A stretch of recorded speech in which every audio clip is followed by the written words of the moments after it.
right, I just crossed 180 days of playing Raid Shadow Legends. That's right, I've been playing for 6 months, and I was pleasantly surprised that I got a free legendary character, Scyl of the Drakes. I'm going to go over the kit with her because she looks amazing. Literally looks amazing, as well as the kit. And I just want to go over my general experience with Raid Shadow Legends. And it's been a lot different than I thought it was going to be. I had a lot of preconceived notions about Raid Shadow Legends. And what I'm finding, which is very different than what I thought, is that I have reasonable access to good characters, and they're generous with characters, like this character right here. So if you're a new player, there's a couple things. First thing, if you're in your first 24 hours, you want to use the promo code Monkey King. Now, these promo codes can be used once every 24 hours, but in the first 24 hours, I got to say that you really, really, really highly suggest that you use the promo code Monkey King to get a legendary character for free, Sun Wukong. And I got to tell you, I use Sun Wukong every single day. And the thing about that, I want to say he's probably the best character in my roster, but that's hard to say because characters all do different things and they're good in different places. But he's definitely one of my most played characters without a doubt. And when I started playing the game, I logged in for 7 days and I got the free legendary Loki. But right now, if you log in for 7 days, the free legendary is Alice the Wanderer, and I'm using her a lot too. Alice is so good. Actually, right now, if I look at my roster, Alice has the highest power out of all the characters that I have currently in Raid Shadow Legend. That's great. And then also, I use the promo code and the link. Well, it's the link in the description or scanning the QR code. Now, this does give me credit. And if you want to download Raid Shadow Legends, I recommend doing this because it does help out the channel. You also get 2 free epic champions by doing that. Tyrell and Rector Draft after you get to level 15. I don't use Tyrell as much as Rector Draft, but Rector Draft I use as much as I use Sun Wukong and Alice, an amazing character. And as I've been playing the game, I've been getting a lot of other characters for free just by logging in, and we're going to go over the one for 180 days. I do want to say, though, I have moved to a place in the game where different things are becoming more important to me. When I was first starting the game, my primary focus was to look at what was happening on a reoccurring basis every day, like what was required for my daily objectives, what kind of keys were coming every day, and what was giving me the most bang for the buck on the time spent. Because one of the things that I do enjoy about Raid Shadow Legends is you can play the game a lot. You can play it, I don't know, sometimes I can play it for 3 hours in one day. But if I don't want to play it for 3 hours, it's fine. Like, it's not that big of a deal. If I want to take off for a couple days and not play the weekend, it's fine. But if I want to play for like 15 minutes or 30 minutes, or when I log in, what do I do first? And for me, when I first started the game, I'm going to say that the most important game mode and where I focused most of my energy and time in building up my roster was going to be the clan boss or demon lord. That happens on a daily basis, and the rewards pay out, and they are quite important. And I've definitely almost got as much as I want to do on that. I can 1 key Nightmare, 1 key Brutal. I'm going to do the Brutal one right now because we're here. And so I've really spent a lot of time optimizing this team, and I think that was a good use of my focus, right? And where I need to go now is Ultra Nightmare. I can 2 key it to get max rewards. And so what I mean by 2 key is for me to get to the max rewards of 70 million damage, I have to use 2 keys. I quite often get to 50. And so that's my goal right now, is to get it to 1 key, because that'll save me a lot of time. Right now, I have to 2 key it, and I have to run it on auto. And so that takes a little bit of time, right? The other areas that I'm finding very important that reoccur on a daily basis, and some are more important than others. And, you know, arena, got to do arena. Arena, there's bunches of good boosts. Plus, if you can get to gold 5, you can get up to 22% extra on stats. So arena is super important. Like, if I'm right here right now, I would hit refresh, and then I would look for the easy battles, right? And every time I log in, I try to do a couple easy battles, and then as I'm locking out, do a couple easy battles, right? So that's kind of like my goal is I don't need to, like, you know, spend 10 minutes on this. I just try to do a little bit when I log in and a little bit when I log off, or when I remember, I try to do it, right? Because this refresh right here is for 15 minutes. And this is super important because this is what allows me to get these bonuses. And for me, gold 5 is where I kind of sit at, and I get the 22%. And I found it was fairly easy to get to gold 5. Well, I don't want to say fairly. It got easier and easier to get to gold 5 as long as I was persistent about doing some attacks when I log in and right before I log out, you know, after that 15 minutes had passed. Iron Twins. Iron Twins was kind of a pain. And yes, this does help with red stars or whatever they're called, the altered souls.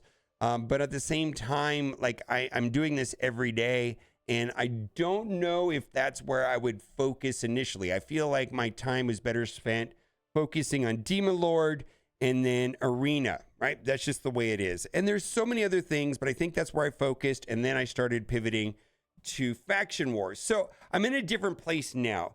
I'm trying to focus on Hydra. I'm trying to focus on Chimera. I'm trying to focus on One King Demon Lord, which will save me a lot of time every day. I'm trying to move forward in Faction Wars. I'm trying to move from normal difficulty on dungeons to the hard dungeons. So where I'm focusing and what I'm interested. So this character right here, I just want to quickly overview, and I'm actually pretty pumped about her.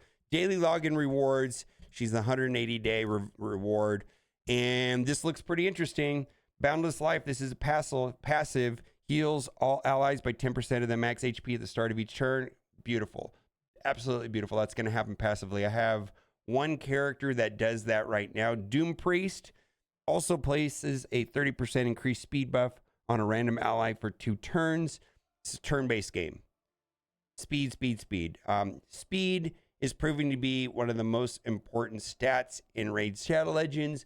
One of the stats that is very important, and I didn't know that it was going to be that important in this game, and I haven't seen this in other games, is accuracy. Oh my God. Accuracy is so important. I intuitively knew from playing other turn-based mobile games that speed was going to be very important, but I didn't really know how important was accuracy. And then other times, the other stat that I think is super important is like on damage dealers.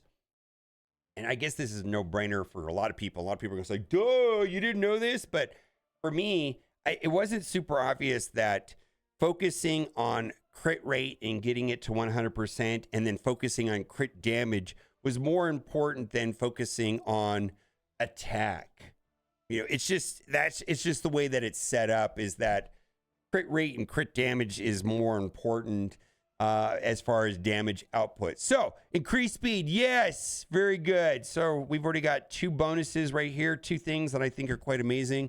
Revives an ally with 50% HP and places a 50% ally protection buff on them for 2 turns. Revivers are super important.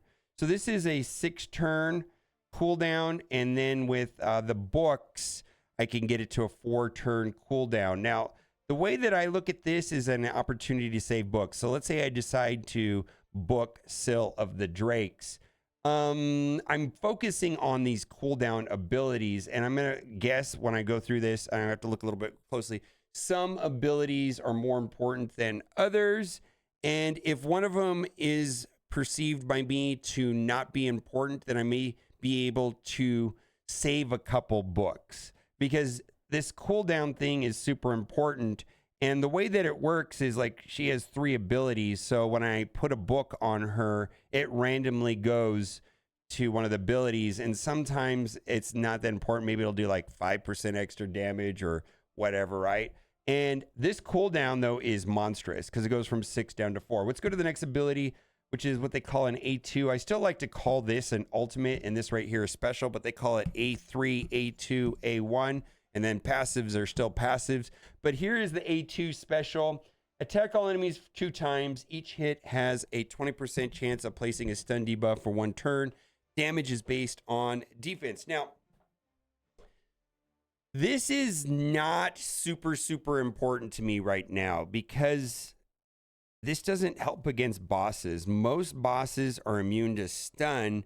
Where this will be important will be in PvP, and I'm not sure if she's a PvP character or not yet.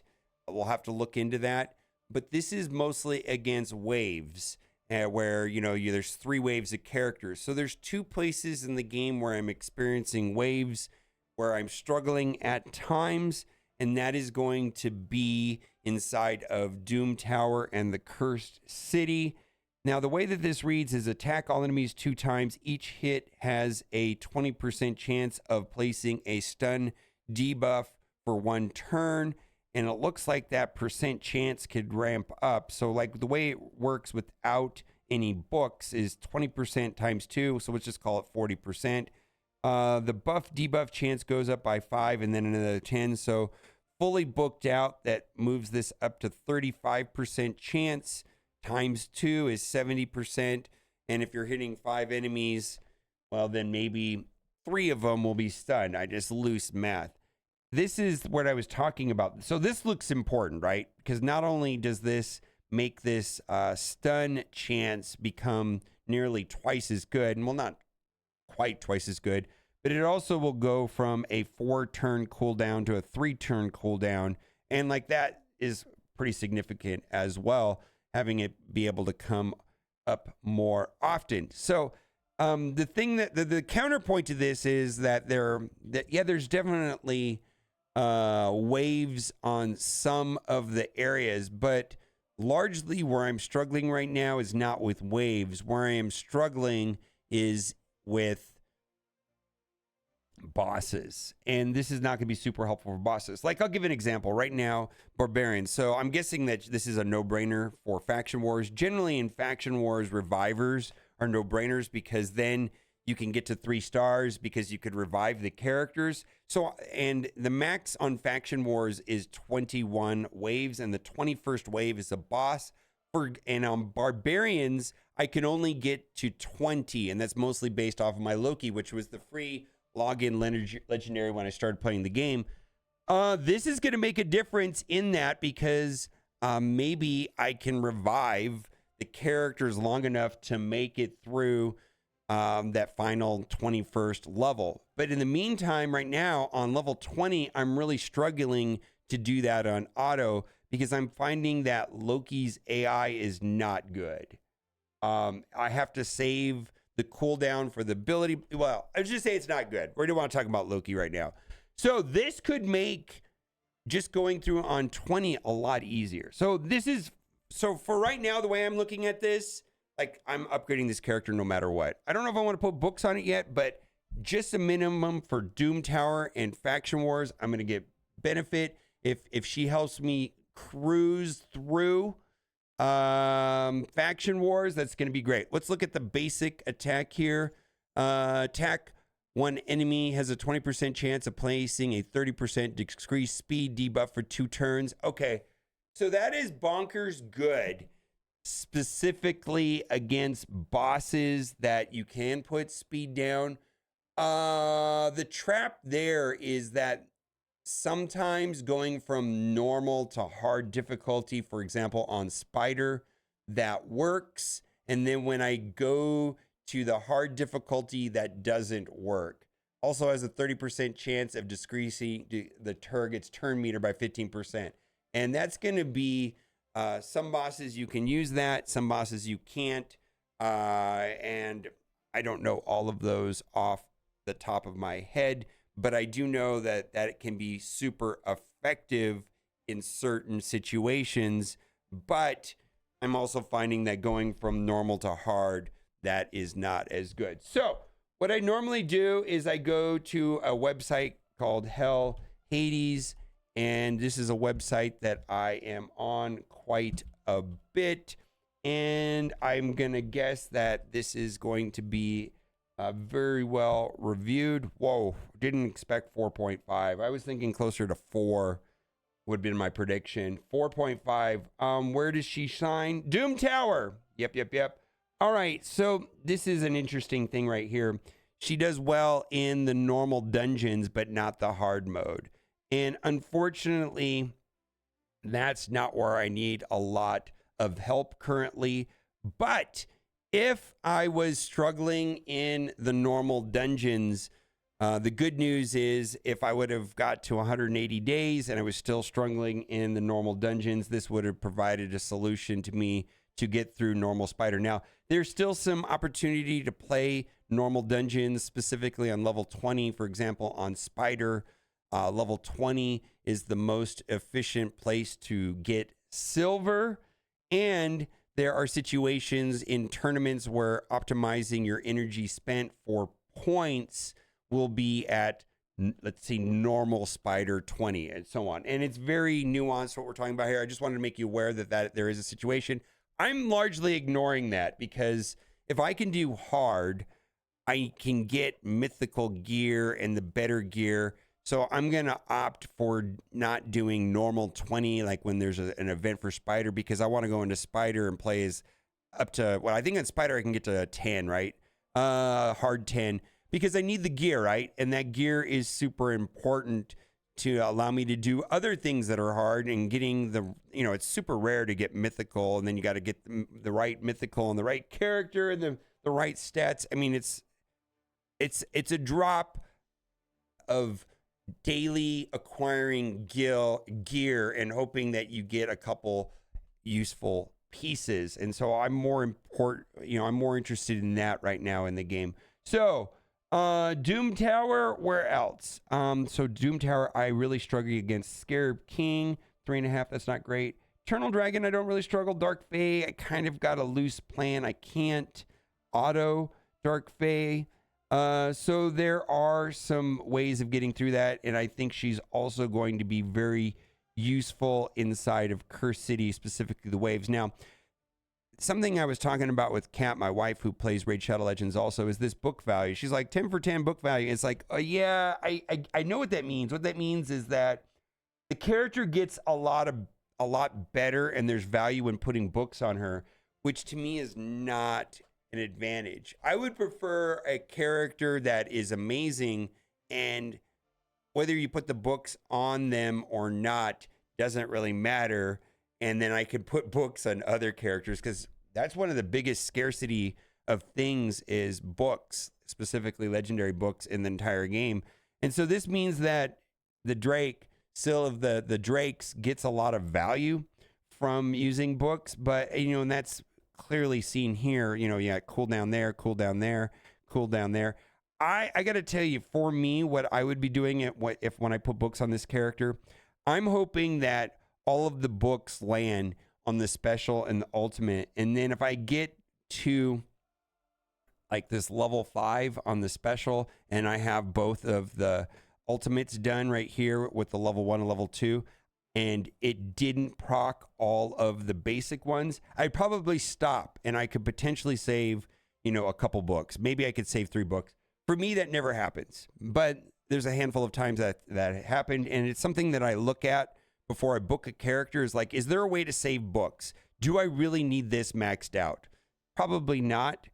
I mean, that I won't complain if I get these things, but really what I'm looking for is, the increased chance of stun and the cooldown reduction. And absolutely, having this drop from 6 turns down to 4 turns is going to be a big deal. So I'm a fan. I'm excited. I'm thrilled to get a free legendary character that, in my opinion, is very, very, very playable, and I will use her. And I'm going to start upgrading her now. I'm going to start getting masteries. I'm going to take her to level 60, and then sometimes later, I will determine if I want to put the books on her. I'm not sure if I want to book her yet, or if I'll need to book her.